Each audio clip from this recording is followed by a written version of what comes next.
Well, hi there. How are you? Yes, we are, let's see, 2 minutes late this morning here on Garden America, working out a few bugs in the system, some technical problems. Tiger had his very serious face on for the past 10, 15 minutes, but he got us up and running as far as Facebook Live, as far as the video. Good morning. This is Garden America. I'm Brian Main, John Bagnasco, Tiger Palafox. Nobody panicked. We had a lot of faith in Tiger, and it came through for us. So here we are, Facebook Live, Biz Talk Radio. Nothing wrong with the audio so far, I hope. And, John, I'm going to toss it to you first off because, well, after all, you're the best-looking guy in the studio this morning. You're tan, rested, and ready. I was thinking that the Tiger took care of the aphids and the bugs and the mealy bugs, but it was the scale that was the problem. Yeah. You know, speaking of that, the other bugs got worked out. Dana noticed on our windowsills some little black dots a couple of weeks ago. She goes, I think they're ticks. I go, those aren't ticks. So we had Google identify it. Google says they're bed bugs. Really? Oh. Now, that's no good. I don't know what a bed bug look. They're little black dots, and they move around, but you can't actually see them move around. You have to turn around for a minute or so. Then That's really bad if you got bed bugs. You think those little black dots are bed bugs? Remember when we went to was it Bayer? Yeah, was it in North Carolina, right? Yeah. And they had that whole building set up that was replicating a hotel room to take care of things like bed bugs and things like. Well, we've stopped them. We're doing what we can to. If they are bed, I don't know. Whatever you do, don't let them bite. That's before you go to bed. Anyway, it's not good to let them bite at any time. Not really off the topic. We talk about bugs and maladies and scale and root rot. Mildew and rust. You're a big root rot guy from way back, Tiger. Big root rot. Hey, shout out to our buddy Hastam in Pakistan. And I was wondering, Hastam, their season is similar to ours. Are you coming into spring? You mean latitude-wise, are they the same? Maybe. Hastam, let us know. I think it's springtime right now for him. That's what I was thinking. Exactly. And I think Hastam has a garden center over there or works in a nursery. Yeah, let us know. Fill us in, Hastam. Yeah. Give us more detail. We love to learn geographically the various areas of not just the country, but the world. I wonder if you were to think about this, John, where is the biggest impact from spring? You know, like they talk about in Japan in the cherry blossoms. You know, right. they talk about that on the East Coast of the United States as well. You know, you can talk about areas of the Netherlands where they have, you know, massive fields of flowers and bulbs and things like that. Like, I wonder where parts of Turkey. Yeah. Also, again, bulbs that and cut flowers that I wonder where you almost feel the spring change. Like you'd wake up and not even look outside, but you could feel it. There's this feeling of change. It's like when we're in a huge room and John walks into the room, but we don't see him. Yeah, and everything lights up. But we know we know he's there. We feel his presence. Yeah, exactly. So where would you? Well, Detroit. He grew up in Detroit. Yeah, was it that's a Midwest area where they do have that sense of changing. Yeah. To go along with what you're saying, though, I think it depends on what part of the world you're in. And you recognize spring in a different way. Okay. For instance, in Detroit, as soon as the forsythia opened up, you knew it was spring. Say that again? Forsythia. Yeah. Okay. Named after John Forsyth. Tiger's like, who's John Forsyth? And you know, it's funny because my first introduction to John Forsyth was the old 50s TV show Bachelor Father. Right. And then later on he was in was it Dynasty? He was in one of those in the 80s. I think so. I never watched those shows, Dynasty and what was the other one? It was like a soap opera, wasn't it? Yeah, it was like a primetime soap Dallas. opera. No, Dynasty was like Dallas. Dallas was Larry Hagman. No, I know, but it was like that Dallas. Yes, it was. That kind of show, right? Yeah, one of our Facebook viewers is going to let us know. But anyway, back to the Forsyth. Yeah, exactly. So anyway, in Michigan, it's forsythia. In Detroit, when the crocus came up in the lawns, you know, we've talked about how back then people would put crocus bulbs in their lawns in the fall. Yeah. So they would come up, and before the grass turned Green. green, the bulbs would be up, and you get to see them. Yeah. And then in California, you've got the super blooms, right? Yeah, but they're hit and miss, and you Well, it gotta, depends on the year. Yeah. Yeah. But there's I mean- nothing more spectacular to me than a super bloom. Yeah, you think so? Yeah. Because I can only imagine like a big forest. Like I mentioned, the cherry blossoms in Japan. I'm just imagining this massive, almost like You wouldn't forest. see a change in a forest, though. With the cherry blossoms, go from Oh. nothing to blooming. I thought you were talking about a literal forest. I don't think there's a lot of cherry blossom forests across No, but I mean, the like, world. yeah, you're right. There's not a forest out there. Well, there that- could be. Just to AI that, John, next week. You can create your own cherry blossom forest. Yeah. It's funny because Kevin jumped in and said Charlie's Angels. Well, he was the voice of Charlie, but he starred in another TV show in the 80s where he actually had an on-camera presence. That's your John Forsythe history for this trivia morning. for the A little morning. trivia. The more you know. We need that little jingle. Actually, the more you know, the less you care, really. Oh, I thought you were going to go, the more you know, the more you don't want to. Kind of the same thing. Yeah. Hey, who gets the newsletter? Raise your hand, because I get the newsletter. I apologize for the newsletter. I made a mistake. I'm Why glad do he's you- owning you don't it. need I'm to glad air- he's owning it. Why do you air this dirty laundry? Well, because it was a glaring mistake. I wrote an article Oh, that one, yeah. about the founding of the flower fields in Carlsbad, the ranunculus fields, and used an old template. Whenever I do the newsletter, I take an old template and then I replace all the old parts of it. You don't have to reinvent the wheel everywhere. Right. Anyway, you talked about orchids. Anyway, I left the title of the old, I think it was Orchid Myths Debunked. So if you're trying to figure out how to connect orchids with ranunculus, they don't. It was just a he misprint. was debunking that myth.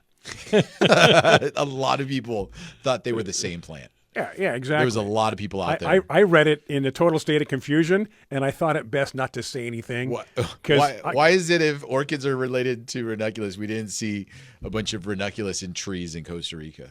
We did not. We did not. Weird. Let's see here. We got John has John in Newport Beach has a question on getting rid of aphids on his roses, and I found some aphids at my house. Really? Yeah. That's unlike you. I 1,400 roses to 2,000 roses, and never an aphid to be found. But this year I found a few. Not all the roses. I think maybe so far I found them on two out of the 2,000. But anyway, John's question is he has a two-part question.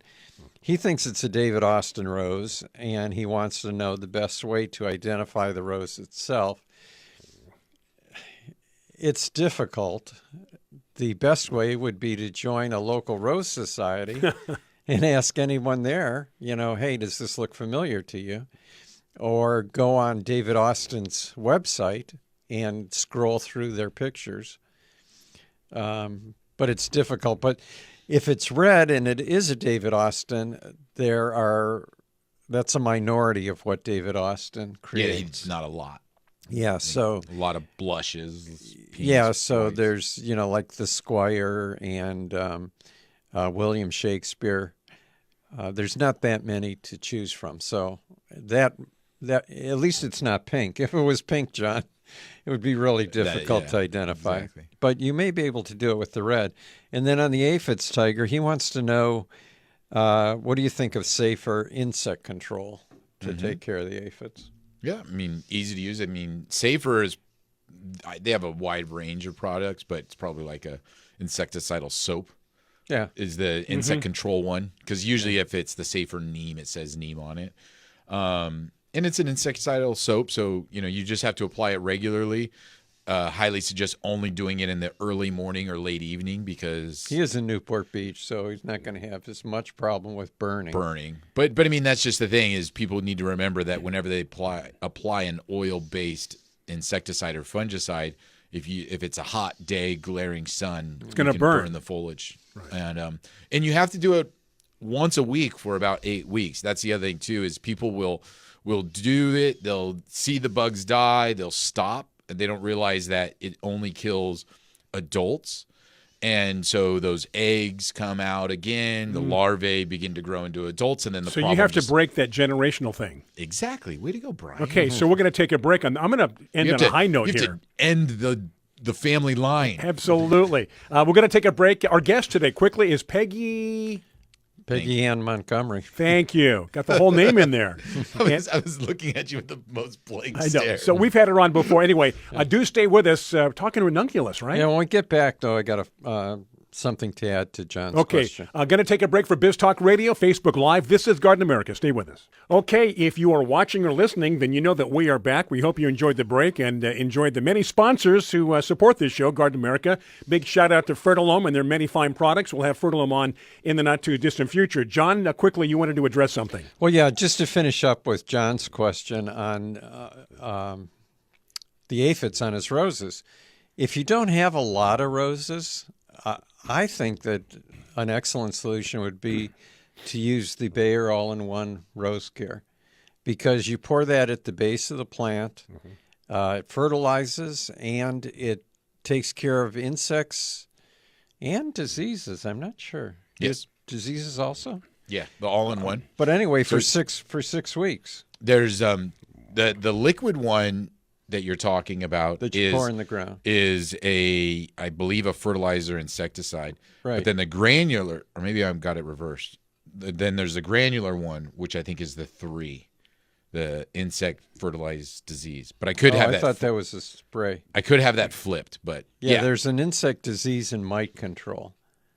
Is that the spray? That's the spray. Here's what I have to say about that. Anyway, use it and see what happens. Something will happen. Something will happen. Hey, and then quickly for an update in the gardening world in Pakistan. All right. Hastam says that it's springtime over there. There's petunias, pansies, roses are in full bloom. Wow. And deciduous plants are starting to wear their green clothes. So, I like it. Wear their green clothes. Yeah, the leaves are there. I like it. Sounds great. All right. Speaking of standing great, Tiger, bringing on our guest, and let's talk about ranunculus and whatever else comes to mind. Yeah, so this morning we have Peggy and Montgomery joining us to talk about the 2025 Bulb of the Year. Peggy, thank you for joining us. Good morning. Good morning. Thank you so much for having me. Yeah, now, 2025 Bulb of the Year. And what an honor. And yeah, I mean, so, how does ranunculus feel about being honored like this? Well, it feels fantastic, as you can imagine. I represent flowerbulbs.eu, and every year they chose a new bulb to shine the light on. And I'll tell you what, ranunculus is just the darling of Instagram and the social media world. And for flower farmers and high-end floral design, everybody's in love with it. And now, when picking out the bulb of the year, does flowerbulb.eu, is there something specific? Because, ranunculus isn't new. Is there something specific to this year as far as maybe why they chose it? No, that's a great question. There is some thought put into it, and even though it is certainly not a new bulb or tuberous plant, there's a lot happening with ranunculus, and there's some really exciting breeding going on and just some fantastic things coming out of Italy. Oh, really? Yeah. Tell us a little bit about the bulb. Like, where do these come from? Coming from San Diego, we have what we call the flower fields up here in Carlsbad. And I don't know if you've ever heard of it or seen it, but basically it's right along the side of the 5 freeway in Carlsbad. And, it's just this. Do you even know how big it is, John? It's got to be like 10 acres, 20 acres. What do you think? Oh, I'm not really sure. Yeah, But I know it's the world supply for Tecolote ranunculus. Oh, there you go. And so, you can drive by and you just see this massive field in bloom. Just color after color. And they put them beautifully in rows and stuff like that. So we're very familiar with the ranunculus bulb. I think most people in San Diego County are. But, not everybody else is. So tell us a little bit about what a ranunculus is. Yeah, you bet. Their native range is southern Europe, northern Africa, southwest Asia. So that makes good sense that they are so widely grown in your area. They like warm weather, but conversely, actually here, I'm in Delaware out on the East Coast, and we think of them as a cool season crop. Oh. And we grow them early, and they go dormant in the summer. So we think of them as a spring crop. Now, you guys out there are lucky you can grow anything. Well, that's not true. We can't grow tulips. You can grow tulips. And we can't grow peonies. Oh, that's true. Okay. So yeah, you have ranunculus there in Delaware, and you plant them, and then they come back year after year by themselves? It doesn't get too cold? Absolutely not. I'm afraid not. These guys are zone 7 to 10. So I think if you live in a zone outside of that, and I'm a 7, I grow them as annuals. They're a bit fussy to overwinter. I'm not saying you shouldn't try. Doesn't cost anything. Go for it. But their price point is such that it's very comparable with annuals. Okay. And so I usually grow them that way. I grow them in pots, or if I'm very organized, I do what they call sprouting. And I plant them a little bit early out in a cold greenhouse. And their little root sets look like little tiny octopus. They're darling. Yeah. And, the bottom side's down. And then I grow them as a spring crop, and I just compost them when they're finished, which is what a lot of folks do. Now, even flower farmers, of course, that's different in different parts of the country, but I'll tell you what, it's such a popular cut flower, everybody's growing them now. Now, you mentioned a lot of new varieties coming out of Italy. Now, one of the things I've also seen, because like you said, they are a popular cut flower, and the beautiful range of colors, red, orange, yellow, white, and all in between there. But I've seen also them, as most things in the garden center world, going with a more compact growth plant. And I've seen them change the color with those flowers as well. Is that some of the things that they're doing out of Italy? So that's really interesting, because there's really two things going on. They're available right here now in Delaware as potted plants already blooming. You can put them outside, and they are more compact, and they're for smaller containers. And I'll tell you what, small compact plants ship better when the growers have to ship them out to the nurseries. But if you're growing cut flowers, you'd like a longer stem. And so that's where a lot of the new Italian breeding is coming in. You'd like those stems to be longer so that you can use them in a wider variety. Mm-hmm. And, it's always astonishing to me, because their stems are hollow, and they've got these great big flowers with more than 100 petals. And you would think that they wouldn't be a great cut flower, that they might fall over or something from the weight of that flower, but they are actually outstanding. And even when I buy them in the store, I can keep them for 8 or 10 days in the vase. Oh, wow. And so when you say a long stem, what are we talking? How long are these stems? Well, I think some of the newer varieties are coming out. They're a couple of feet. Wow. Yeah, right. Yeah. How does that hold that up? Because to describe the flower for people that maybe don't understand it, John, you mentioned earlier David Austin Rose. Right. It's very much like a David Austin Rose. It's like a smaller version of what they sell at the Mexican border. Yeah. Peggy, we're going to take a break. When we get back, we'll continue chatting about ranunculus with Peggy. Yes, Facebook Live. Let us know any questions, comments for Peggy right there in the comments section. Biz Talk Radio, thank you for tuning in. Garden America, Brian Main, John Begnasco, Tiger Palafox. This break's for you. And again, big shout out to Fred Alome. Garden America continues after these messages. Welcome back. We are back from that break here on Garden America. Happy to have you along. Whatever's on your mind right there on our Facebook page there in the comments. Questions, comments, ranunculus. Peggy's back with us, Tiger, as we continue. Yeah, so Peggy, we were just chatting about flowerbulb.eu's 2025 bulb of the year, the ranunculus. Now, John, what did you just say? Ranunculi? Yeah, there's an Italian song. Ranunculi. Funicula. Right.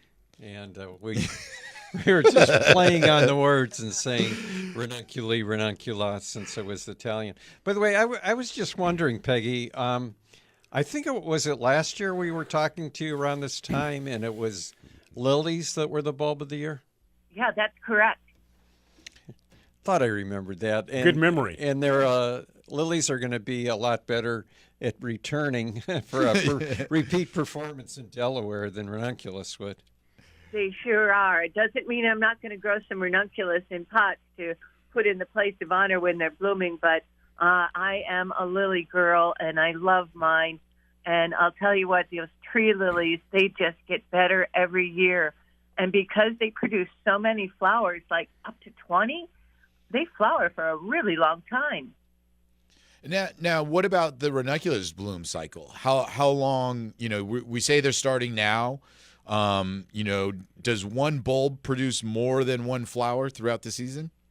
Yeah, they sure can. It's going to depend on a little bit the size of the tuber you get and things like that. But yeah, they should bloom. There should be several blooms, per stem.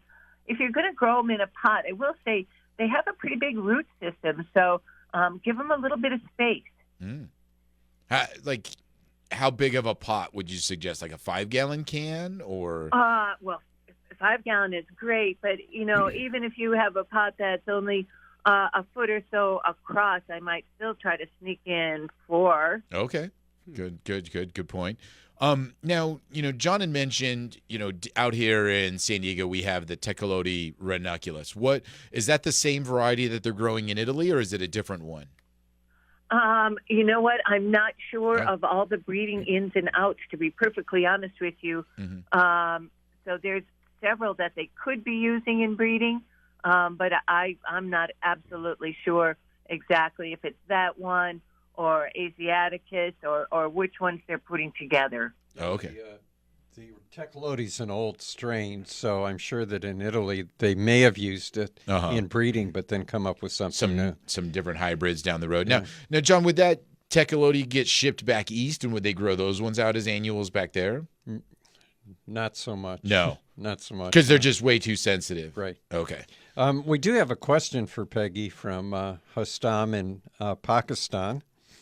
And Peggy, she wants to know, or he wants to know.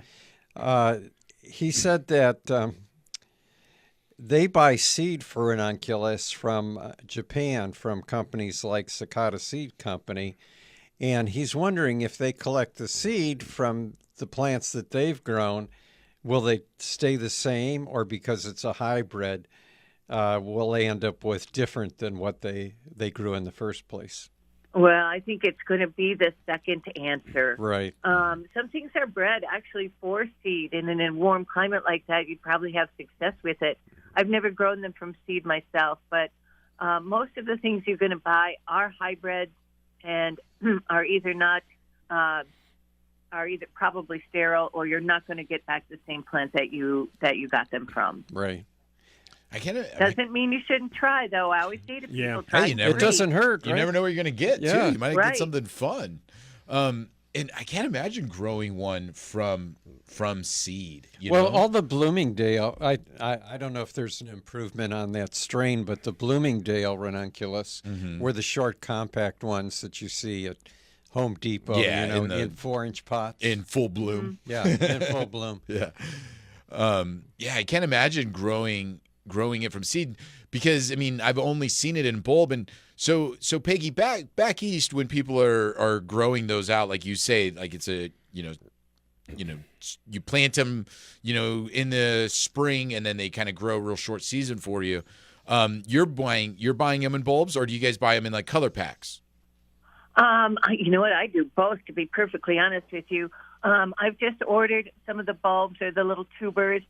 They should be arriving any day. I'm going to put those in pots. But I do buy the ones already growing because we take care of a few older folks in our family, and they just love to get a pot full of this early season color because they don't get outside and garden like they used to. So take the ones that are blooming, make a little pot, make somebody happy. Now, do you know, as far as like the soil conditions for these plants, like are they going to like a well draining soil? Do they like to stay wet? Do you let them dry out in between waterings? What would be kind of like the water care on these? Yeah, it's kind of like all bulbs. They're like a moist, well-drained soil. They never want to sit in water. Mm-hmm. But the funny thing is, in Latin, rana from ranunculus means frog or little frog, because you do often find them growing in places where the soil is moist, but never wet and never standing water. Okay. All right. Yeah, good to know. Good to know. So in an area in again full sun, right? Yeah, full sun would be best. When it gets up in the 90s here, they're going to go dormant. So you're not going to get any of that, really dramatic sun. So spring sunlight, you bet they want full sun. Tiger, we should just mention quickly for our listeners that you are using the term bulb generically. Sorry. Yeah. Yes, thank you. Well, no need to be sorry. John pointed out that he thought they were tubers, and Peggy had in the very beginning mentioned they were tubers. But we're using the bulb to cover almost anything you can grab and stick in the ground. A large seed. Yeah. So corn. Yeah, it's absolutely true. And that's an important point that you're bringing up. So it's really common to list bulbs and tubers and and things like that as the same falling under the group bulbs, because they all have a food storage system underground that's going to provide food and energy for them. They're geophytes, so they all fall into that group. And maybe I'm a little lazy, but we kind of group them all into the bulb category. And I think it's, kind of like back to the name of, flowerbulb.eu. It's an easy term for everybody to kind of know, and, not have to break them all off into different ones. And like you say, they all kind of fall into that same category of the food storage underground. With that though, is there different ways in terms of harvesting? Let's say you did plant these in your home, and do you need to let these complete their full cycle if you wanted to dig them up, overwinter them, and then plant them again next season? Do you need to let the plant do its whole cycle? I would wait until the foliage is all yellow and has fallen, and at that time you could dig them up and then dry them in an airy place that wouldn't be direct sun, but dry them out, and then you can try to carry them over for the winter. Not necessarily easy to do, but again, a lot of folks are great gardeners that are listening, I'm sure. And if you're overwintering dahlias, you can probably overwinter a ranunculus. Or you can just be like me and just see what happens. My dahlia's coming back up, coming up right now again. Yeah. Well, out here, dahlias usually will come back up. Yeah. Let's see. Rick in Star, Idaho, Peggy, wants to know, a little bit off the ranunculus subject, but how do tuberous begonias do by you, and do you like growing them? Oh, yes. I gotta be honest. There was a time when tuberous begonias were kind of thought of as a grandma plant, but that time is over. They are gaining popularity like crazy. Again, there's been some fantastic new breeding work with the angel wings and such. And to be perfectly honest, I can't think of anything that actually blooms, starting now, when you buy them until the first frost. They just go and go and go and go. Hey, Peggy, we're going to have to take another break. When we get back from break, we'll continue chatting with Peggy about the flowerbulb.eu 2025 Bulb of the Year. The Wow, what an honor. Ranunculus. Bulb of the Year. Big stage with the crown, the whole deal. Yeah, exactly. All right, we are going to take a break. Biz Talk Radio, Facebook Live. John is carefully monitoring your questions, your comments here on Facebook Live, so we'll get to just about everybody. Anyway, break time, Biz Talk Radio, Brian Main, John Begnasker, Tiger Palafox here on Garden America. Hey there, Biz Talk Radio, Garden America back right here on Facebook Live. If you are tuned in on Biz Talk Radio, this would be the final segment of hour number 1. We come back after the news, top of the hour, 6 minutes after. Hopefully you can catch both hours, at least 1 hour, to get your gardening fix every week here on Garden America. Tiger? Hey, Peggy, so one of the things that I wanted to share with people that is on flowerbulb.eu is they do a group of recipes, what they call recipes, with bulbs, tubers, and corns, where you do this combination, and they have different themes and colors. But also, we talked about, like you said, the ranunculus do like to be in well-draining soil. You want to have plants that complement each other in terms of watering. So what are some things that maybe people could plant with their ranunculus? Oh, wow, that's a great question. To be perfectly honest with you, I usually just do ranunculus in a container because they do have a pretty big fibrous root system, and so they don't necessarily play well with everybody else. However, saying that, I think it would be fun, that's certainly a thriller. I think it would be fun to have a spiller like maybe white bacopa or some of the blue lobelias in the pot with them. I think that could be really attractive. Yeah. And if the pot is big enough, you could certainly use something else. It's just that probably most of the other things you're planting are going to be there all year, and these are going to stop and go dormant when the weather gets hot. Yeah, definitely. Like you say, kind of like a shorter season than most of the other plants that go through the whole spring into the summer. And then with the care, like you talked about, you kind of treat them as like an annual, bring them in, kind of take them out. What are some of the colors? I had mentioned earlier, but what are some of the colors that maybe you're familiar with over there? Because like I said, over here we have the one variety, but I know that there's other colors out there. Oh, it's crazy. Yeah, they come in all of those hot colors, oranges and reds and yellows, but also pinks and whites, and some of the new ones are kind of a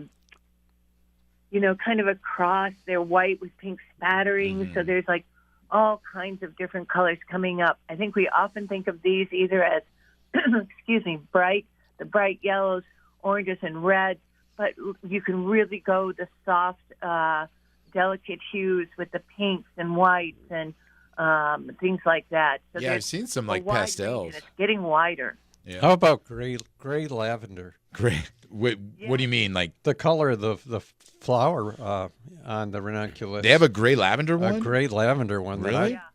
You just stop when you see it. That's amazing. Especially in the middle of all those, like Peggy's saying, the bright orange, bright yellow. Yeah. And to see like a gray lavender just stands out. Yeah, that would. It's kind of like that gray lavender poppy. I'm sure that that cut flower people are also driving the breeding, and there's certain colors that people want for their weddings, and I'll tell you that's a popular one. Now back where you're at, being such a short season plant, does it have many problems, like pests or disease or anything, or is it pretty easy to grow for you? I'm thinking they're not around long enough to get problems. That's what I'm saying. For us. I really don't have any problem. For me, it is a pretty short season, early crop. And, like I said, even the containers I make for my family and friends with a mix of the very early annuals, they're kind of done, and they get a new gift by the time anybody could hurt them. It's like by the time the snail finds it, it's already done blooming. So we moved on. An interesting fact about ranunculus, you can go to the flower fields, and if you're allergic to bees, you don't have to worry about carrying an EpiPen. They don't attract bees? They don't attract bees. Why not? So you'll have acres and acres of blooms with not a bee anywhere in sight. Really? Yeah, it's because that they're so double. It's really hard for pollinators to even get in, even if they could. And I do carry an EpiPen. So, yeah, that's the same with other, annuals or perennials with very double flowers. It makes it very difficult for pollinators. They choose something else. Yeah. Dang, The bees I did not learn know that they can check in, but they can never Check leave. out, yeah. Yeah. That's interesting. I wonder how they do. I mean, do they just not get pollinated very well, or is there something else that pollinates them? Sorry, it's a great question. I don't know the answer. Yeah. I don't think that there is anything else. And some plants are self-fertile and pollinate themselves. Yeah. Right, and then also the really double tight forms with all the petals are not natural. Oh, Right. So, okay. So it's so not the like bloom in nature, the more wild forms are more open. would be more open, right? Oh, okay. Yeah, just like tulips or anything else. Yeah. Yeah. Wow, lots of fun learning a lot of facts about ranunculus this morning, Peggy. So, again, 2025. Okay. Flowerbulb.edu. I'm all over the place right now. It's all right. You're entertaining us. Tuber of the year. Hey, I was just wondering, at least out here, Yeah.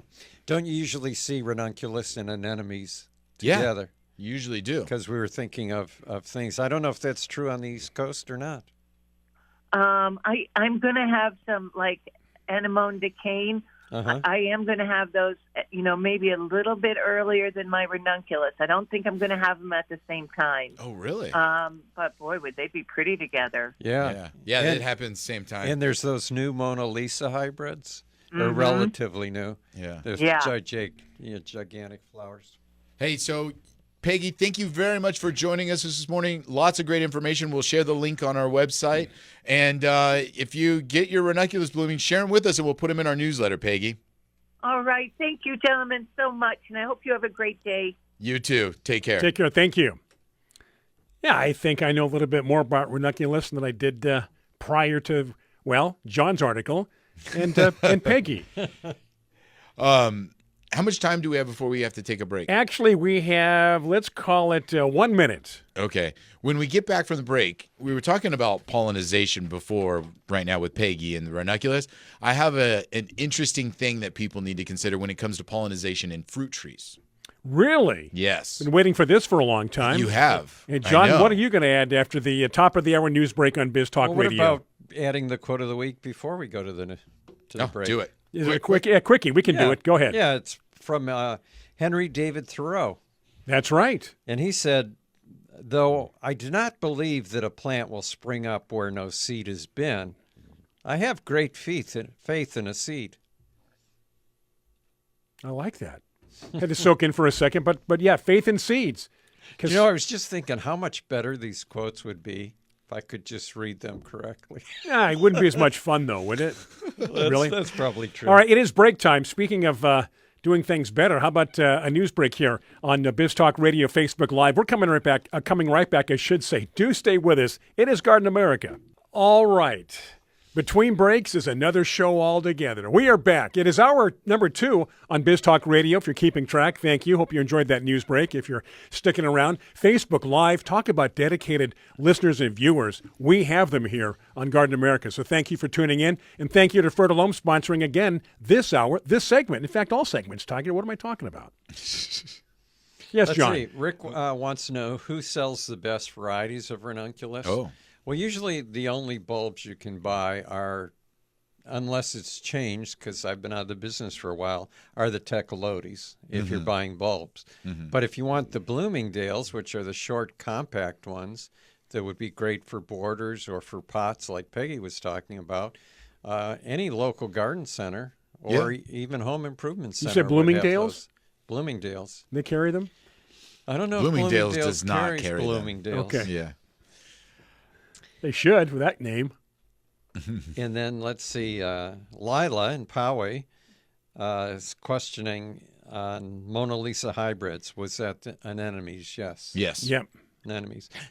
I'm always fascinated by that huge, either blue or red anemone with the white eye. Uh-huh. Those are Mona Lisas. Yeah, that's your top one, is what you're saying? Yeah, that's Yeah. the one that I like best. Yeah. And I think there's some doubles out there too, right? Yeah. Uh-huh. And let's see. Veronica says that Spring Valley says that I like to see what others are growing in their gardens. And she liked in the newsletter that Lisa's yellow lavender. I saw that. Yeah. Uh-huh. You hardly ever see yellow lavender, right? Yeah, I mean, just not super common as far as in garden centers. People just think of that purple and, gray foliage. Now, and- would the aroma be the same? Didn't you say that one of them was even more fragrant? Well, that was last week we were talking about Mirlo, Right. That's what it was. which is a variety that I had at my old house, and I haven't been able to find it for a long time, but then did find it at Home Depot, and I don't know if it does bloom. I've never seen it bloom, Okay. but the foliage was extremely fragrant. Okay. Probably the most fragrant of any lavender foliage that I've encountered. Then, let's see. We're all cut up? Are you reading? Oh, Veronica was saying the Australian grass tree is intriguing, but she's thinking that touching it to make it bloom might be a wee bit dangerous. I think I've told this story before, but I always wanted an Australian grass tree, and I got seeds and planted them from seed, and they germinate just like grass. I mean, they come up immediately, and then they stop. And I had one for 30 years in my old house, and it finally developed a trunk after 30 years that was about 2 to 3 foot tall, and it bloomed. And that was my going away present from my Australian then it grass was- Now, tree. did you know Goodbye. that it was going to be a 30-day period when you 30 year? 30 year? Yeah. Did you know? No, I knew they were really slow growing. Okay, but not 30 years. Yeah. I had seen them at a trade show one time where people were selling the trunks like they often do with Joshua trees, kind of bare root. Yeah. And it was, I think it might have been Texas. So there was no way that I could get one back to California. And I'm sure that Legally. Australia doesn't allow exporting Yeah. of those From anymore. somebody who brings things back from Europe Exactly. disguised as whatever. I have no idea what you're talking about. Oh, before the break, I mentioned. Oh yeah, you were gonna on citrus, right? Fruit tree pollinization. Pollinization is a concept that we all are familiar with. Is pollinization anything like pollination? Pollination. To pollinate. To pollinate. Pollination, I think. Yeah. I don't know. The Polynesians, right, from Tahiti. Exactly. I say both. I say pollination and sometimes pollinization. But that's how they. Anyway, That's how they do it. yeah. That I was gonna say that's So- how they continue the population. So I was over at in a Tahiti. customer's house yesterday, and they have these apple trees, and we understand that a lot of fruit trees require other trees to help them pollinate, right? Like you can't just have this one apple; you need another apple to help it pollinate. There's a lot of trees This that takes me back to Cross-pollinated. cross. this takes me back to 6th grade health class. Yeah. Well, so they were frustrated because they hadn't been getting very good production on these apples. Your And I'm like, customers. yeah, and I'm okay. like, well, there's a lot of things that affect the actual production of fruit. I go, number one, a lot of stone fruits require a certain number of hours of chill. So we went into the whole chill hours aspect of, why some things can produce fruit in some places and why some can't. And you're talking about a certain temperature of those chill hours too. Yeah, what is obviously. it? About 45 degrees? It's got to be below Right. 45 degrees. So many hours below 45, and it depends on the variety. Yeah. For the coast, you're looking at fruits that are between 150 to say 350 chill hours. Yeah, and then cherries that they could require 500, so that's why they can only be 900. Yeah, that's why they can only grow in areas that get cold for prolonged periods of time. It doesn't have to be It doesn't have to be severe cold. No, it has to be below 45. Yeah, Sustained it cold. just has to be sustained, right? And so, but it was kind of a real obvious problem with these two apples. Whoever had planted them, it wasn't the customer that planted it. Whoever had planted them, I don't think they did the right research, because there was one apple fully leafed out, already had bloomed, very spotty blossoms on it. The next apple that was supposed to be its pollinator, right?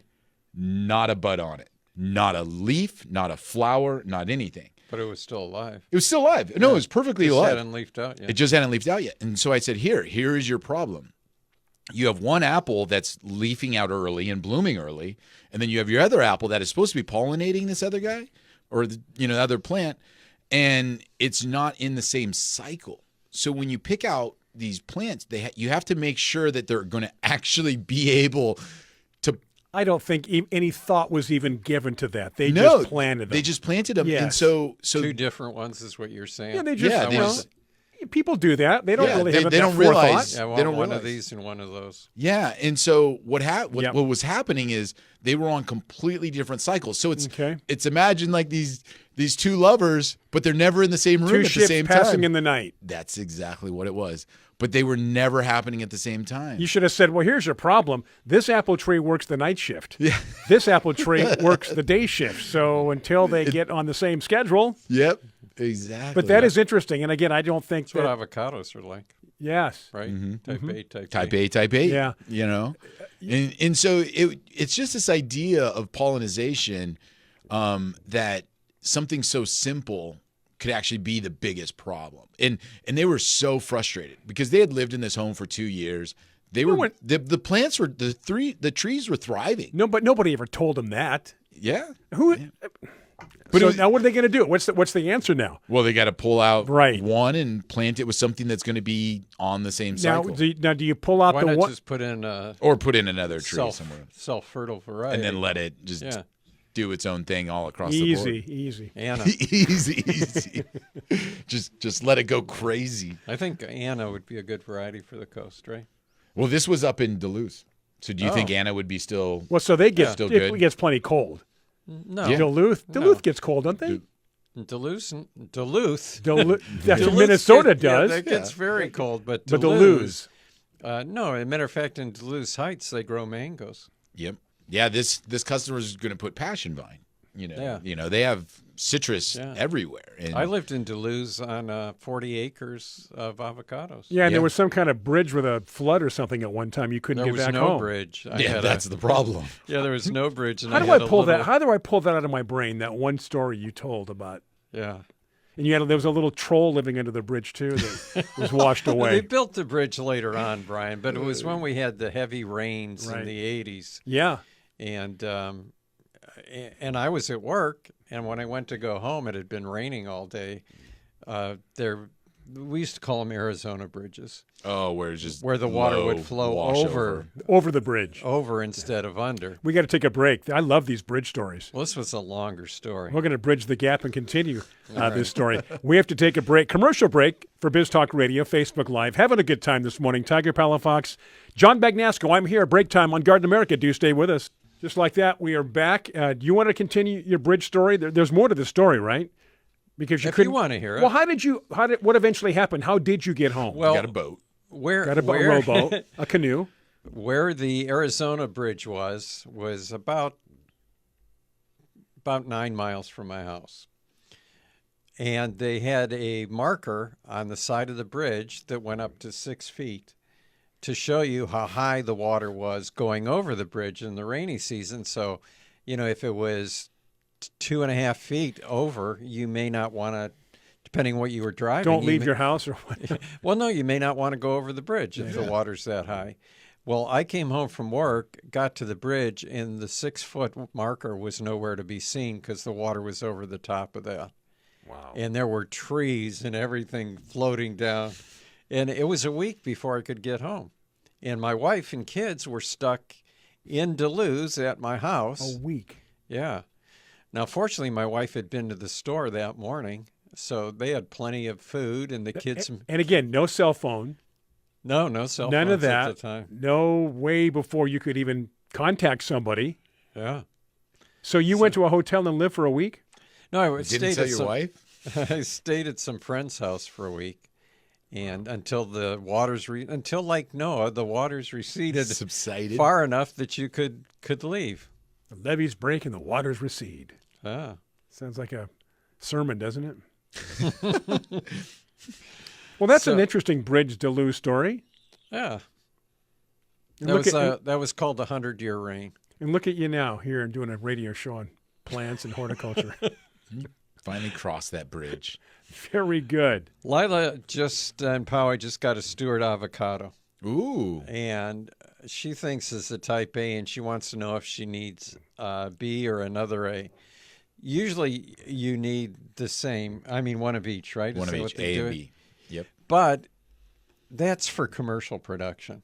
Mm-hmm. Stewart will be just fine, I think, Lila. So you don't need another unless you like to eat a lot of avocados. Well, also, and this is something that I talk a lot about with people, even this person, to kind of describe where they live, their closest neighbor is probably a mile away, like where these people lived. So they required their trees to be pollinated by whatever they have on their property, because you can't rely on other people having other varieties of trees to cross-pollinate. Right. Now, Lila and Poway, it's rural, but she also lives in a neighborhood Right. where people have civilization avocados, around people her. have apples, people have Right. oranges.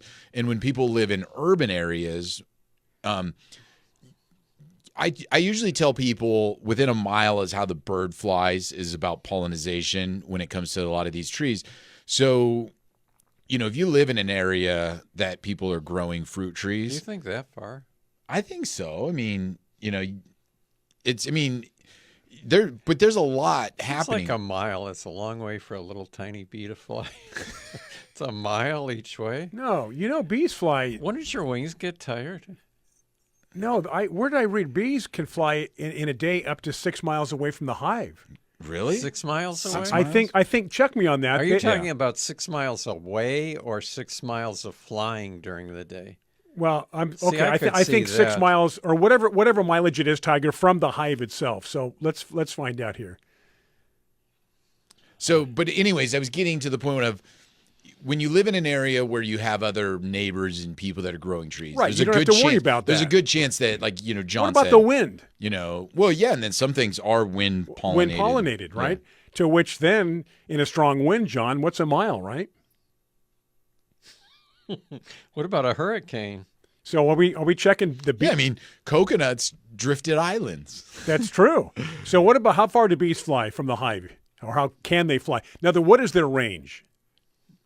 Reddit will say 50 to 100 yards. Come on. I don't believe that. No. Yeah. Maybe I was Bees- off bees base. typically fly, according to AI, fly 1 to 2 miles from their hive. All right, so it's Okay. more than 100 yards. So So I 2 owe miles. Tiger an apology. He was And Well, I was but no, but and I mean- and I said too much. I was 6 miles, so it's 2 miles, right? yeah. You were So there's a 5,280 feet in a mile. We know that, right? well. What about if you're Times 2. But what if you're on the metric system? I don't get. You know what? I have to calculate that all the. I'm starting to learn though Celsius a little better. Really? Yeah, 30 degrees is very hot. See, That's getting warm. I don't think people should use Celsius. We're the only ones that don't. I That know, use Fahrenheit. but Celsius doesn't allow enough, as you like to say, nuance. Right? But doesn't it, in a sense, make more sense that water freezes at 0 and not 32? When you think about it. Yeah, but if you have a 2-degree difference in temperature Fahrenheit, you go, okay. But if it's centigrade, that's a huge difference, right? Yeah, we're just not used to it because we weren't brought up on Celsius. I don't know. I'd like to have things better defined. Yeah, because when somebody says, "Oh, they're 5 meters down," Well, that's easy because 5 times 3 is 15. and because you're saying, I know what you're saying because Meters there's 3. are just 3. Those Yeah. are easy. But when you get to kilograms and kilometers and come on. Yeah, They tried to kilometers. change this. Was it during Jimmy Carter's presidency? What, going to the Celsius meter Right. system? Right. And nobody Yeah, I wanted think- to. Yeah. I remember, I mean, I think everybody growing up was told, "Oh, you better learn the metric Right. system. Right. They're going to do Yeah, there away." was a But now, push, what do they you teach? know. What are they I don't teaching in school now? I don't think that they teach that though. I think that we've It's just sti- it's still- That's an excellent question. Fahrenheit. they don't teach you anything. So, what are your kids? Your kids are on the feet and yards and Yeah. Oh, yeah. I mean, I'm sure they're probably still saying that. You know, you need to learn the metric Okay, system. okay, so water boils at what on Celsius, John? 100. Exactly. 0 and 100. Right. So that kind of makes sense. But see, when it's 100 degrees outside, It's hot. it's hot. But now when But it's not boiling. when it's 30 degrees out on Celsius, that's hot. How hot does it have to be to fry an egg on the sidewalk? Boy. And Celsius could you really or- do or- that or in Palm Fahrenheit? Springs? People actually do that. Tanya from San Jose says that we need a bee expert on the show. We've had one before, right? You know what? Yeah. we should do it again. we had And- what was it, next door, honey? What was her name? Girl next door. How about Girl a bee? next How door, about huh? somebody that's actually now? Was she a bee removal? Did they? She was a beekeeper. Yeah, we should yeah. get like a bee removal. Somebody that has to go in there and actually do it. How they have to find the queen. They separate the bees, especially when they're moving to a new hive. That would interest you. Very much so. Really? Once you locate the queen, the rest of the hive usually calms down a little bit because if you're going to build a new hive or move them, you move the queen, they all follow. Actually, I'll be the guest. Yeah, I you had, it seems like you know a lot about bees. We had right? beehives on our property Yes, you did when you first moved in. when we first moved in, and they outgrew the bee box or whatever it was, and they just took off. Yeah, Left. you need to Yeah. minimize the number every so often to make sure they stay. Because then what they'll do then, once the population gets big enough, half of them are so whatever split Yeah, and start their own hive. yeah. I think these all split. There's a lot of maintenance when it comes There to is. beehives. It's full time. Yeah, that you have to keep up You on need to a make whole suit and everything. Though, right? You took it as a joke. You didn't even you weren't serious. Well, I wasn't maintaining it. It was someone else. Hey, we have to take a break right now. I'm a little bit over here. Okay, we've break got some for- questions when we come back. Okay, this break's for you. Biz Talk Radio, Facebook Live, Garden America coming right back. Stay with us.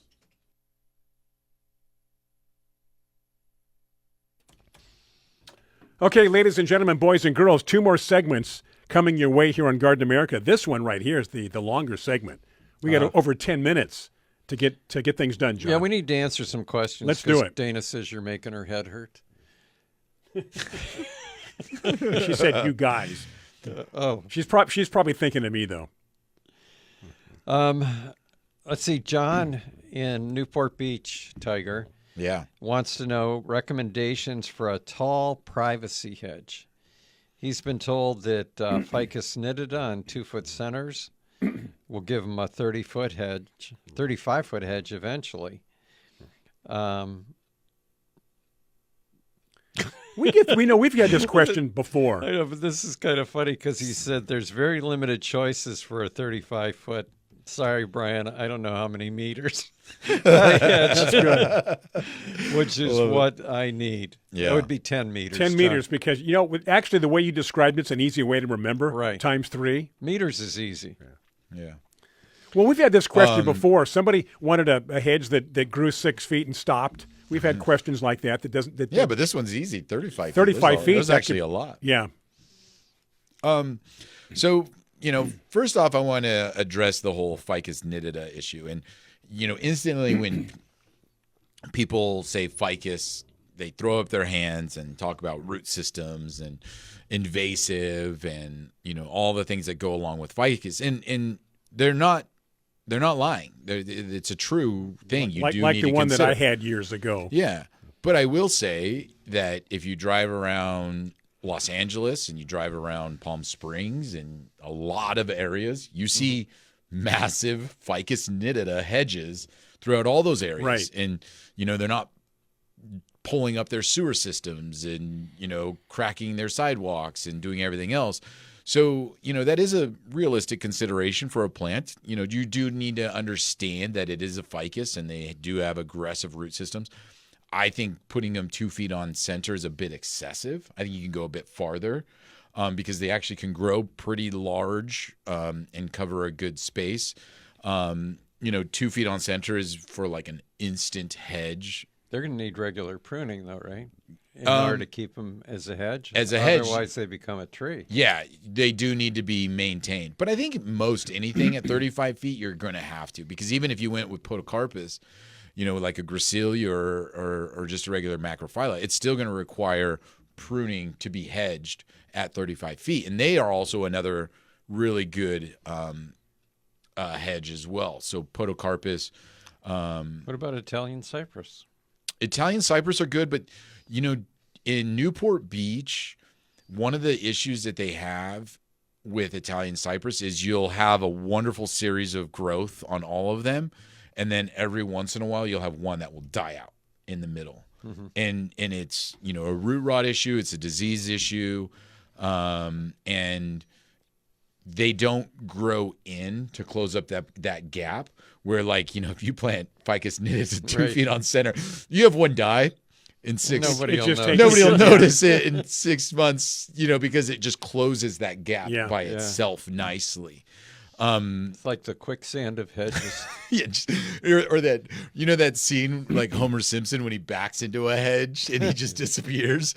That's a Ficus nitida hedge. So you do have a lot of options. Like like you said, 35 feet. A lot of people, like you say, Brian, want 6 feet and then stop. Well, your options are very limited at that.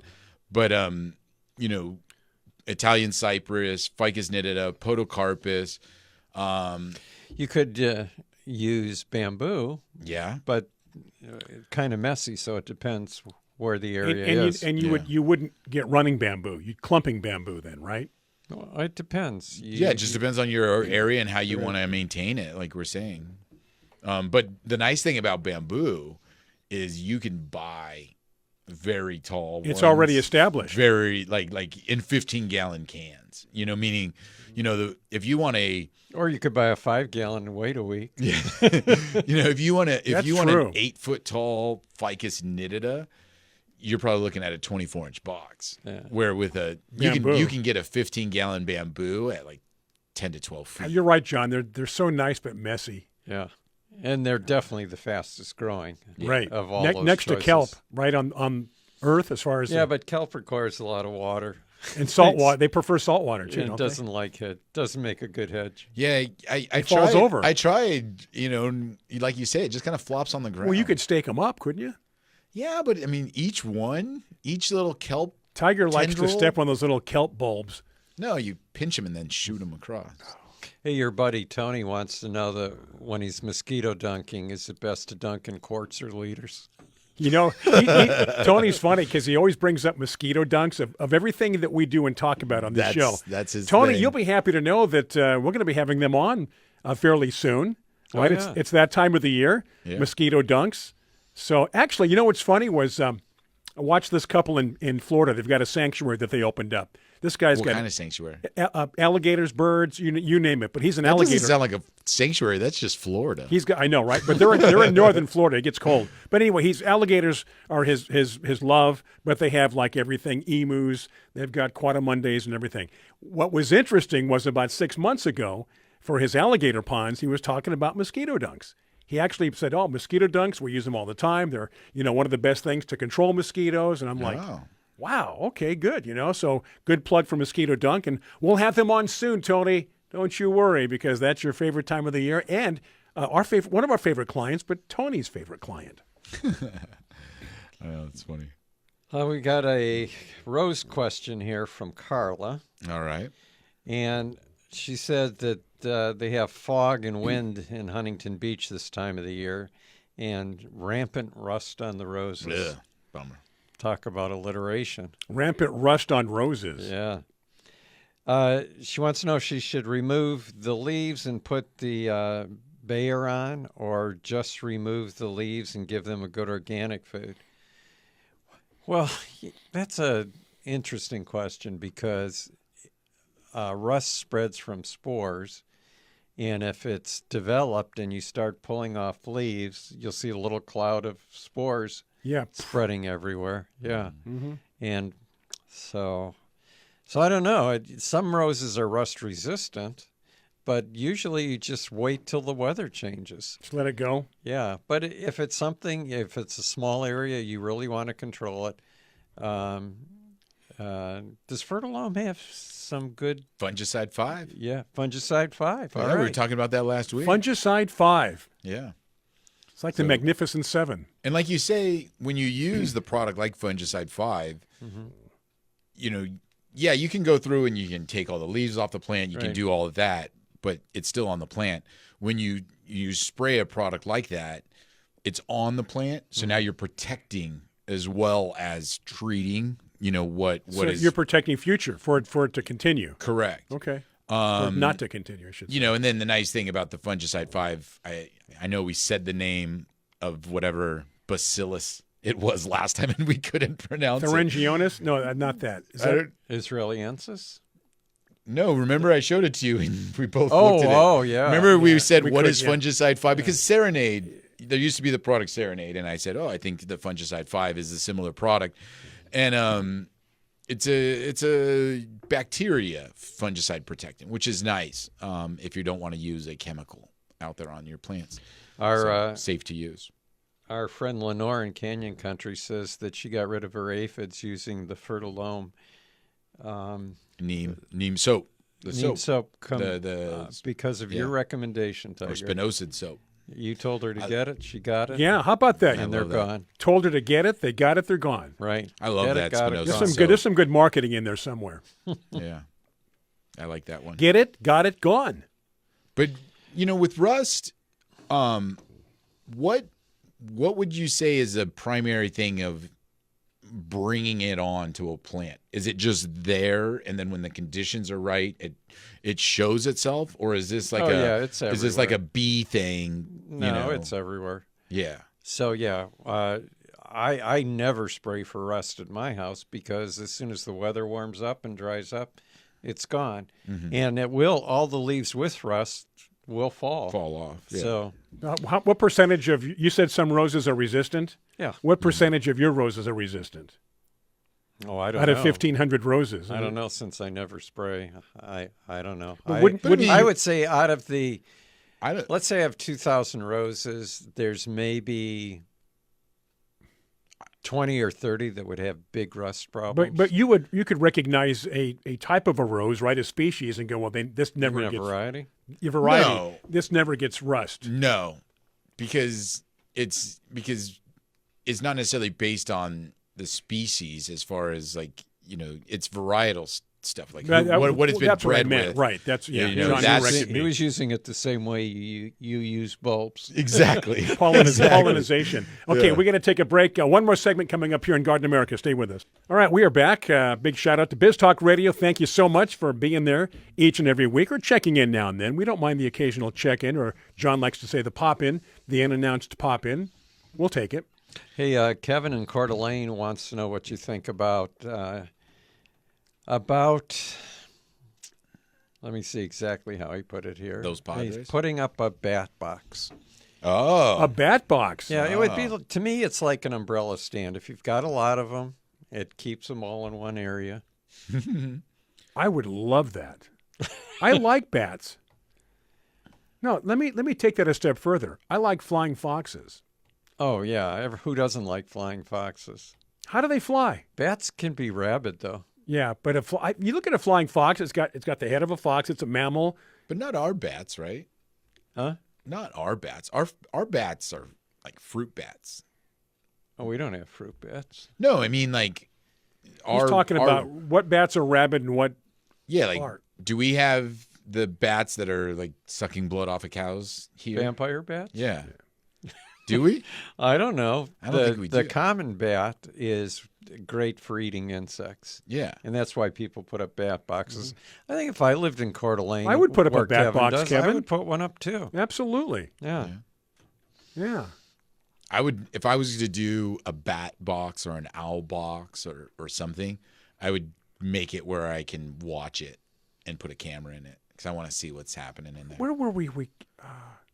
Because, I mean, if I'm going to do all that to put something Yeah, up, yeah, do it right. I want to see it. I don't want to Yes. just, because you have to put them up and, You wanna can't, see you it. can't look in there all the time and you don't want to look in there all the time. You don't want to disturb I have it. an answer to that. Just get a drone, fly it up there, and No, let it hover, because- and then you can watch it no. on your phone. Then it'll be, what's this weird flying thing? I know. And You scare ever- it away. you ever see just the birds go put after a little solar drones? panel up there, a little camera, connect it to your Wi-Fi, and you're set. That's I what told would you do. the story about when my son Joe lived in Indiana, how we would take a ball and put it in a sock and throw it up and watch the bats go after it. A ball? Yeah, like a Really? hard ball, Really? tennis ball, put it in a sock, wind up, throw it up in the air at night, and the bats would swoop in. Really? It was Just a, because? it was a way to catch the bat because it would grab it, get pulled to the ground immediately as it fell. I wonder why they would attack a ball. I don't Like, know. that's crazy. And then what would you do with the bat when the ball and the bat fell? Eat You it. just cut its head off. Eat it. Ozzy. No, it was Ozzy something Osbourne. something kids just did for fun, right? Yeah, like Bruce tearing the wings off flies. Something that kids did for fun. You didn't tear the wings off flies. He would glue string to them or something and let it. Those were the fruit beetles. Oh, When those big we the took drunk a- fruit beetles. We took a family trip to Bali when Tasia was about 2 or 3 years old. Because she always wanted to see Bali at 2 Yeah. years old. Exactly. And and Tiger wanted to see the waves. we go to this kind of like sanctuary thing and Yeah. like a zoo thing and over there they don't have the same regulations and so they have this whole menagerie of animals that you can stand and take pictures with. Snakes and lizards and Lions. I mean, you're like right. no, really, like all kinds of you're stuff. with right? you're with them. Yeah, no. So we're like, Tasia, what do you want to take a picture with? Out of all of these cute, cuddly animals and different animals, she picked out a bat. Okay. And I'm like, okay. Like, and she's in this bat. When I went to open up its wings, because they're like, oh, grab it here and open up its wings.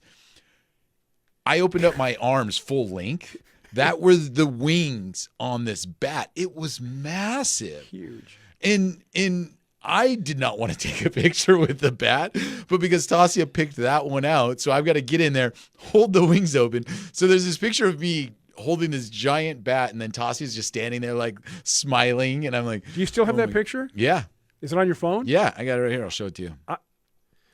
I know See, they get big. I wonder what would possess someone to do that. Yes, To do what? Hold a bat's wings out like that. Because he had to for the picture. that's what you do for your kid. His kid wanted. That's What if she wanted a cobra? That's what I was hoping she didn't. Gee. well, the cobra. They're. You just have to move around because. Can you Gosh, see it? look at that. Yeah, it's crazy, right? Can you put that? Yeah. Put it would up. you? So, Okay, you know what? It looks like an eagle. Right? That thing is huge. Yeah. let me see. Oh my gosh! You know what? You didn't exaggerate at all. It was a good story. And they're strong. Like meaning Muscle. I had to open its wings. I had to why would it let you do that? because it's a captive animal and that's Yeah, what it does. Do you is- feed it? I don't remember. Yeah, I think we feed it. I don't know. It's just, like I said, it's in Put Bali. that up I'm like, there for people to see. Yeah, that's that- unbelievable. That is. Yeah. I mean, like I said, nice story. Ballet. He exaggerated a little bit, and then you see the picture. And Tiger does not usually exaggerate. I don't think you gave your story enough justice. I'm going to post it right now onto our Facebook. So people will have to go into the Facebook page in order to see it. I can't post it obviously on the chat. Hey, we're but- running out of time. We got a couple of questions we want to answer, John, before we have to say adios for the next week. What? I'm looking. Well, we've got a minute and a half. Oh my gosh! Yeah, we got a lot of stuff here. Uh-oh. We're in trouble. The bat story took too long. Yeah, Kevin said that he wanted the bats for insect control. Yeah, Yeah, perfect. that's what people use to get rid of mosquitoes. Do a and bat things box, like that. definitely. Yeah. Let's see.